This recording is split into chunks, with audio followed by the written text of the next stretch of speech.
ব্লকের উদ্যোগে পেচারথাল বাজারের সন্নিকটে সমাবেশে শ্রদ্ধেয় উপস্থিত ত্রিপুরা চেয়ারম্যান তথা স্বশাসিত জেলা পরিষদের প্রশাসনিক উপদেষ্টা শ্রী শ্রী শ্রী প্রদ্যোৎ মাণিক্য মহোদয়, মঞ্চে উপবিষ্ট ত্রিপুরা সভাপতি প্রাক্তন বিধায়ক মাননীয় বিজয় কুমার রামফল মহোদয়,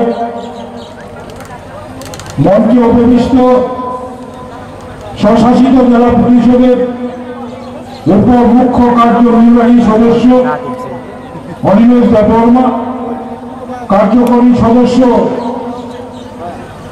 ভবরঞ্জন মিয়া মহোদয়,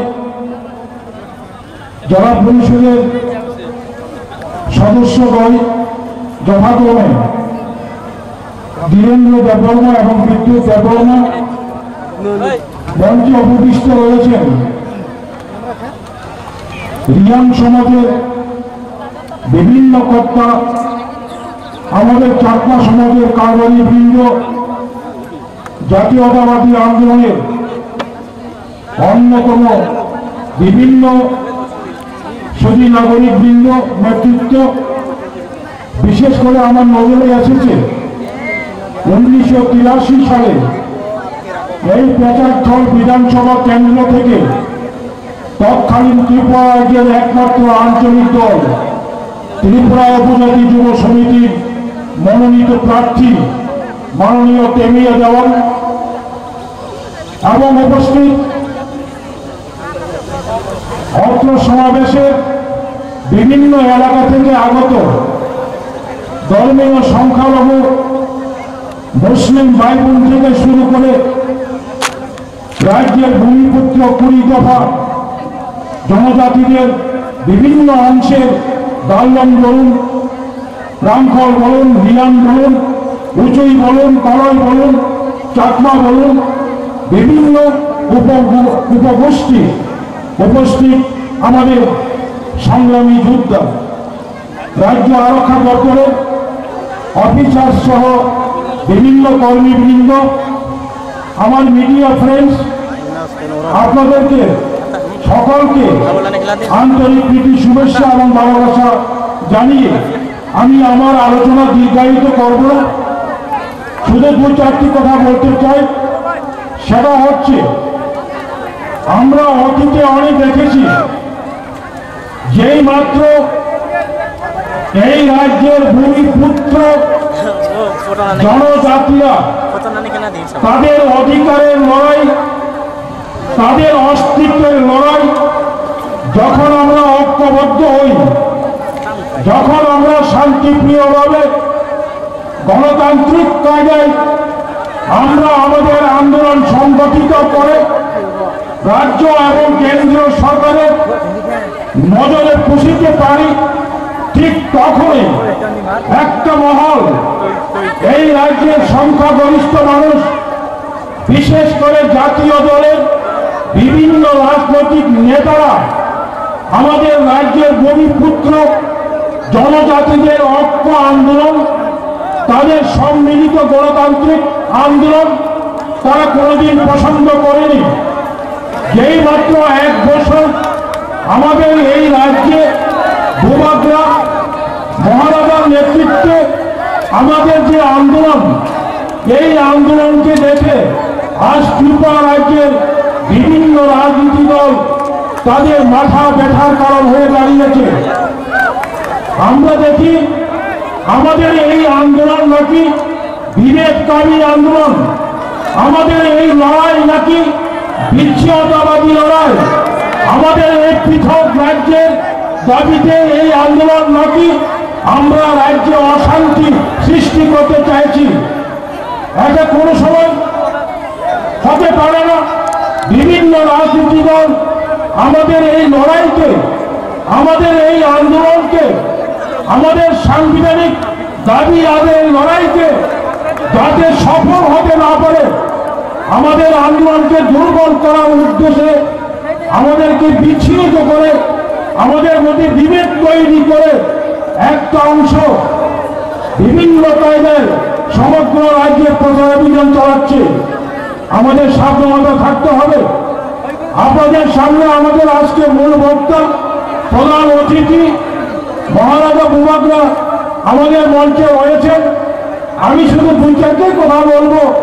সেটা হচ্ছে, এই রাজ্যে ত্রিপুরা উপজাতি এলাকা স্বশাসিত জেলা পরিষদ গঠন হয়েছে আজকে 38 বছর।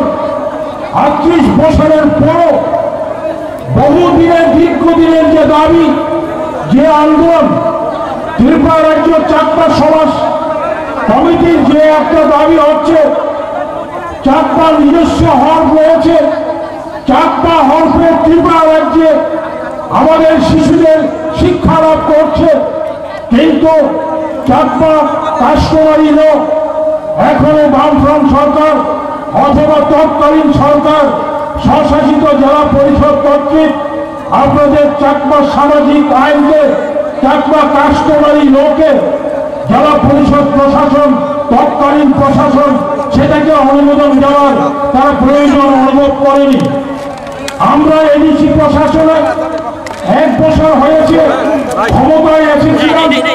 আমরা নতুন করে ত্রিপুরা মহারাজা প্রদ্যোৎ কিশোর দেববর্মনের নেতৃত্বে বর্তমান যে প্রশাসন, আমরা চিন্তা ভাবনা করেছি, আমাদের হাতে রয়েছে।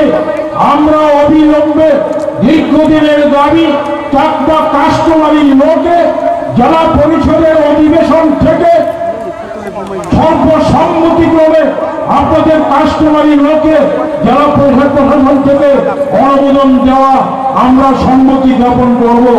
অবিলম্বে আমরা সেটা করব। কাজে বন্ধুগণ, আমার আলোচনা আর দীর্ঘায়িত না করে শুধু একটা কথাই বলবো, যুবকদের বলবো, বিভিন্ন অংশের মানুষ আপনাদের অর্থের লোভ দেখাবে, আপনাদের প্রশাসনের বিভিন্ন সুযোগ সুবিধা দেখাবে, সেটা দিলে হবে না। আমাদের অস্তিত্ব বিপন্নের পদে লড়াই হলে আমরা জিতব। গণতান্ত্রিক লড়াই করে আমরা যেমন বিগত দিনে অসম্ভব ভারত সংবিধানকে আমরা সংশোধন করিয়ে তৎকালীন প্রধানমন্ত্রী ইন্দিরা গান্ধীকে আমরা আমাদের আলোচনার মধ্য দিয়ে আমাদের নেতৃত্বের ডেপুটেশনের মাধ্যমে ওনাকে সম্মতি জ্ঞাপন করতে বাধ্য করেছি। ঠিক তদ্রূপ আমাদের একটাই দাবি, এটা গণতান্ত্রিক দাবি। আমরা ভারতবর্ষ থেকে বিচ্ছিন্ন হয়ে যেতে চাই না, আমরা বাংলাদেশে অন্তর্ভুক্ত হতে চাই না, আমরা চীনে অন্তর্ভুক্ত হতে চাই না, রাশিয়ায় অন্তর্ভুক্ত হতে চাই না। ভারতবর্ষের থেকে পৃথক ত্রিপুরাল্যান্ড গঠন করার যে দাবি, এটা ভারতের সংবিধানের দাবি, এটা আপনার অধিকারের দাবি। এই দাবির সমর্থনে আমি যুবকদের একটা আহ্বান জানাবো। বিগত দিনে যখন আমরা যুবক ছিলাম, তখন আমাদের স্বপ্ন ছিল, আমাদের স্লোগান ছিল একটা মাত্র স্লোগান, সেটা হচ্ছে নো অটোনমাস নো রেস।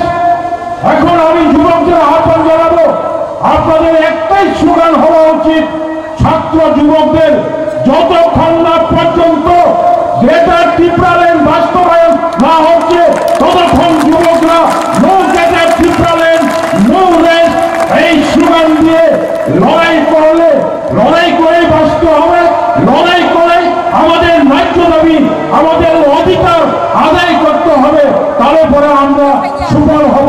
এই কথা বলে সবাইকে আমি আমার ব্যক্তিগত পক্ষ থেকে হামলায় জানাবো, পাত্র এবং ব্যক্তিগত জড়িয়ে